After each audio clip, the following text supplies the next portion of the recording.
What's up, everybody? Shane and Jocelyn here from fliplifestyle.com. We are on the road, as we are every single weekend, to our children's activities. We're going to a cheerleading competition for Anna Joe. But I've got a great story that I want to tell you to dispel this myth that you have to be lucky to be successful.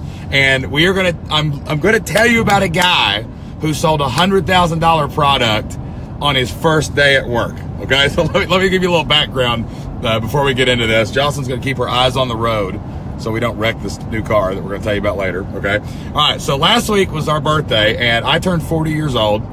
I'm not 40. Jocelyn is not 40. Okay, nobody think that. But we went to Knoxville, Tennessee to go watch a movie. We were gonna go watch Ready Player One, and it was not on. It was the first day that it came out. And when we went to see this movie, we were like, oh, what a bummer. We drove all the way down here so that we could see this movie, and it's not on. We had a babysitter. So Jocelyn, of course, says, hey, let's go look at some cars. Let's go drive some cars. That always ends always ends well. So anyway, and we end up buying a new car.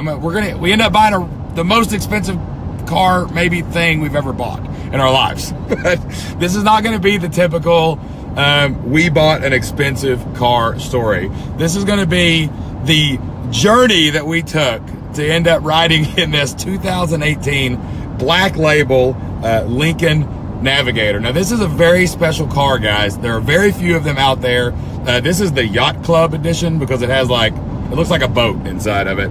And we are like clueless about cars. We don't know nothing about cars. You got horsepowers, whatever, you don't ask me that. I just know it's really nice and comfortable. My seat is massaging me right now. Literally, I got a massage, like shiatsu massage in the seat, okay? So when we went in to see this car, they actually told us, look, this car is really special. It's the only one we've got. We won't get another one for like 6 months.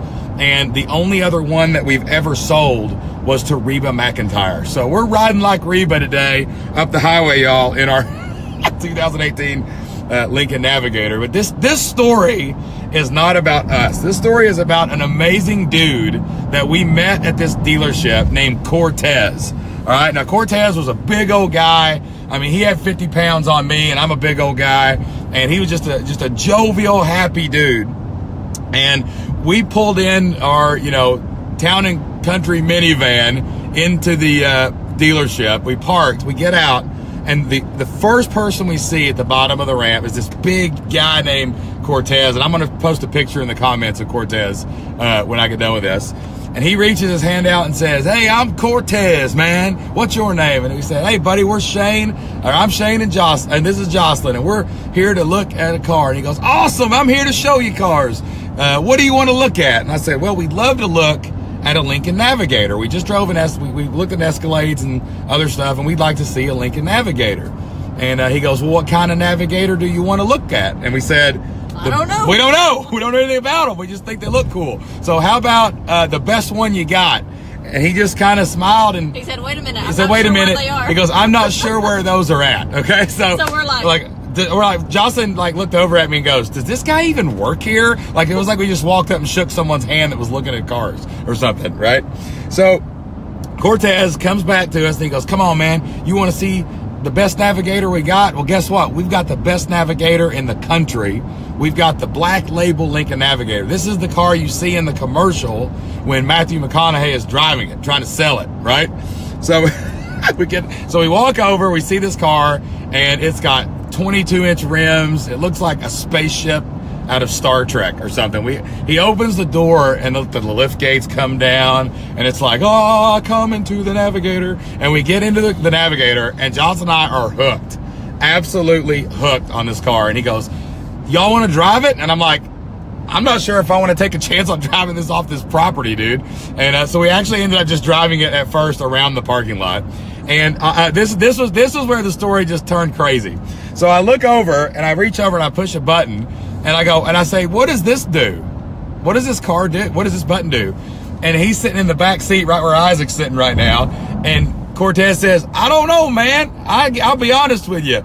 This is my first day at work, and you're the first customer I've had since I've been here. So how about we push it and we'll find out together? And Cortez reaches up and he pushes the button. And none of us know what's about. Sunroofs are opening, flashlights are turning on. I mean, I don't know what's going on, right? And anyway, so I'm like, are you serious? This is your first day at work? And he said, yeah, man. He goes, and so we're driving around. He's telling us his story. And Cortez says, man, I was working at a Nissan dealership down in Atlanta. I'm an empty nester. My final kid just went into the military. Got a couple more out on their own. And man, I just wanted to take a chance. I wanted to make a change, get a little risk in my life. So me and my wife, we just sold everything, got in a car, and we drove up here last night, man. I drove 4 hours from Atlanta, Georgia last night. I'm staying in a hotel. I ain't even found a place to live yet, but I found this job. I came and applied for it. I got it. I went. I came this morning to a sales meeting, and 30 seconds after I came out of that meeting, I ran into you guys at the bottom of that ramp. And I'm like, you're kidding me. Oh my gosh, it's unbelievable that you did that. And so we go through this process. And Jocelyn and I, of course, are very conservative, practical people when it comes to money. We've had one new car. We've had one new car ever. And we drive cars, we like to get our miles out of them. And, we're just very secure with our money, right? I wouldn't call us frugal, but we're very conservative. And we looked at each other driving home, and we knew that we were never going to be able to get into another car and not want it. And this car is not cheap. This car cost over $100,000. This car cost more than our first house that we bought as a married couple did. But we kind of looked at each other, and you said, you know what? We sometimes do a very poor job of rewarding ourselves. And after a good hour-long talk on the way home, and we slept on it for a night or two, we said, let's buy that Navigator. So we went back to Cortez. We called him back, and we said, man, we're going to buy that car, Cortez. And we had been texting back and forth and building that relationship. And we said, we're going to do it. We're going to buy it. So Cortez, his first day at work, sells the most elite level of Lincoln Navigator, the highest cost car that they had on his first day at work to his first customer. So I said to Cortez. Cortez's co-workers are loving Cortez, he was totally like, they wanted to throw him out the window. Like, oh my God, this guy, he's going to get everybody fired. You know what I mean? He's going to sell all the cars before we can. So I called Cortez, and I'm like, we're getting ready to come down and get the paperwork. And we're like, man, what did people say to you in the sales meeting the next day when your first day on the job, you sold a black label Lincoln Navigator to two random people off the street? Like, no, he told me, man, this doesn't happen. This just doesn't happen. We send out flyers. We do marketing. Like, usually a car like that, it takes months of talking to get a car like that sold. He said, what just happened doesn't happen at all. And I said, well, man, what did those guys say to you and those girls say to you in the sales meeting? And he said, man, they kept saying things like, I can't believe you did that, and this never happens. And then he said something to me where I stopped him. Cortez they was talking on the phone. He said, man, they said, dude, you are so lucky.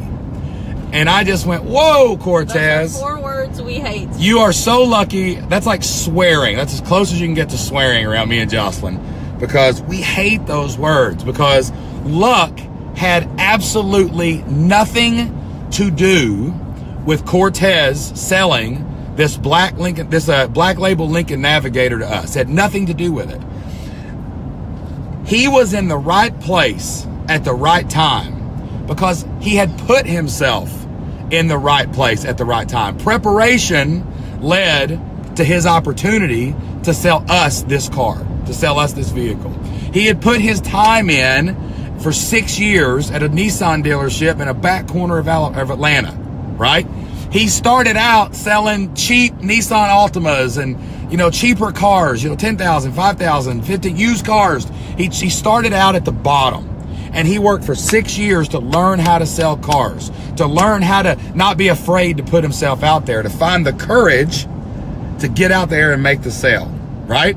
And I always think, I told Cortez, I said, man, how many people wouldn't have gotten the car and drove 4 hours at night to get to your job, your new job the next day, to be there on the first day, prepared to sell this vehicle, right? How many people wouldn't have even took the risk at all, wouldn't have challenged themselves to go to a new place? They'd have just stayed in the status quo, do what you've always done, not getting anything else because nothing ever changed. How many people wouldn't have done that? Also, first day on the job. We've all been first day on the job. You've had a first day at a job. Remember how nervous you felt?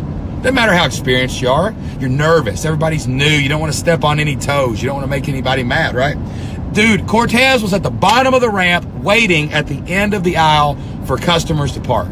He stepped forward and didn't step back. And so many people would have stepped back and said, well, gosh, I don't want to talk to these people, and somebody else might get these people. I better let them have it. It's my first day.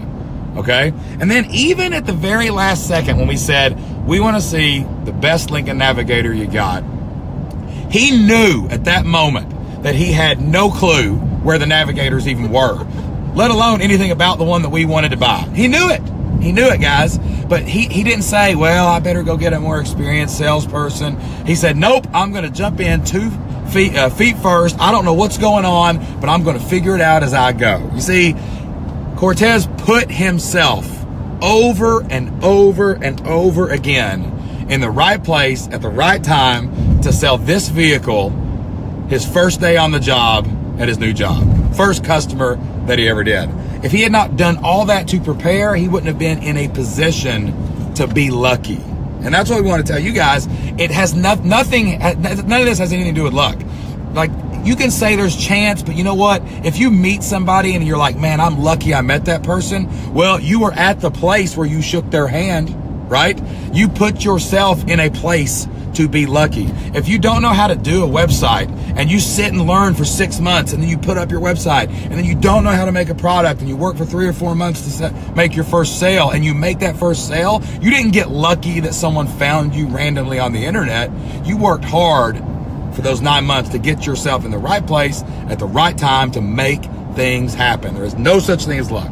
I don't believe in it. I never will. You can't convince me. It doesn't matter, because I got Cortez to prove it, because he sold a $100,000 car his first day at work at his new job, randomly, to 2 knuckleheads from Kentucky that happened to roll in because there wasn't a movie that day, right? Now, we circle back the story to us, and we're like, man, think about like where we're at. Like, if you could have told, someone said to me last week, they're like, dude, I want to remind you guys, you were school teachers 5 years ago.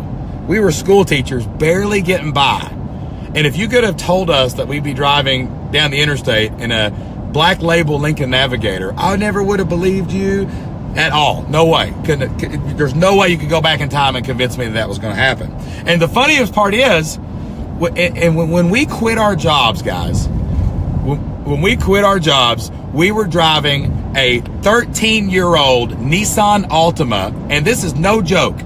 I had the bumper had not got knocked off, and it was silver, right? The car was silver, so I said, you know, a little duct tape will blend right in. So I pushed that bumper back up, and we put duct tape all in the car, and we were literally 4.5 years ago in late 2013, early 2014. We were driving a silver 13-year-old Nissan Altima held together with duct tape. Legit. If that ain't the most Kentucky thing you've ever heard, you ain't listening to enough Kentucky stuff, right? We were literally driving a duct taped car with the bumper falling off. But we knew we weren't always going to be in that. We weren't waiting to win a car. We weren't filling out the little things in the mall and dropping them in the fishbowl. We were working, and we were building, and we were brick by brick preparing for a day when we could make something like this a reality in our life. We were not relying on luck to get by. We were relying on ourselves and our hard work and our preparation, so that when we had the opportunity to buy a vehicle like this, we would have the chance to do it without thinking twice. And this car specifically, it's crazy. There's only like 1,000 of this version, this edition with this kind of interior, like anywhere.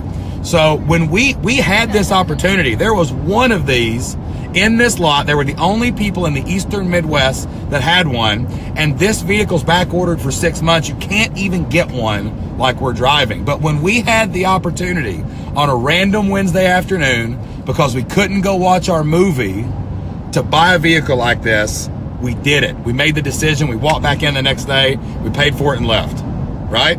But it's because of the preparation, the 5 years of preparation that we did. It's because we drove the duct taped Nissan Altima. It's because we drove the 2 minivans. It's because I went and bought the rusty pickup truck when we first got our farm, that we were in the right place at the right time, in the right opportunity, and we had the right resources to make it happen, all right? So now, today, we're cruising up the interstate in a car that costs more than our first house. Like, it still blows our mind But 5 years ago, we weren't here. We were preparing, laying the groundwork, getting started. And the reason we tell you about Cortez selling this car his first day to his first customer, because he prepared. And we tell you about us buying this car when we had the opportunity to do it. It's not because we want to throw a Ty Lopez at you. I'm not out here washing my cars in front of 100,000 books. And we'll be happy to show you our 2005. I'll be happy to show you my 2005 minivan I still own. That's fine, right? Or 2002. Yeah, whatever. Like, that ain't what this is about. This is about you. This is about telling you to erase those things in your head that are telling you, oh, they're so lucky. Man, some things work out for some people and they don't work out for others. It just never works out for me. No, you got to say to yourself, where will I be 5 years from now? What will I be driving? What will I be doing? What opportunities will be in front of me because of all the hard work and preparation and risks that I took now? What will happen 5 years from now so that I can have what I want? You may not want this vehicle. You may not want to be selling cars. You may not want to be doing, I don't know. What you want is what you want, but if you don't do what it takes now, you won't be lucky when your opportunity comes. Because preparation is where, luck is where preparation meets opportunity. All right? Now, challenge you. I'm gonna get off here. We're driving. We're about to switch because it's my turn to drive this car. We're taking turns every hour, so nobody can be selfish driving the Navigator, right? So I'm about to get out. I'm about to drive this car. I want you to really think about that, guys. Are you blaming everything on luck? Stop. Luck is not real. You are in total control of your life, and you've got to figure out where you want to be in 5 years, and you've got to get your journey started now if you're going to flip your life later. So get out there, guys. We challenge you. No such thing as luck. We want you to take action. We want you to think about your dreams, go after them, and get them. They're all possible. I believe in you, even yes. if you don't. So you got this. Get it done. I'm gonna jump over here in the driver's seat, drive this thing a Navigator, and if we can do anything to help you guys get to where you want to be, we'd love to do it. See you later. Bye.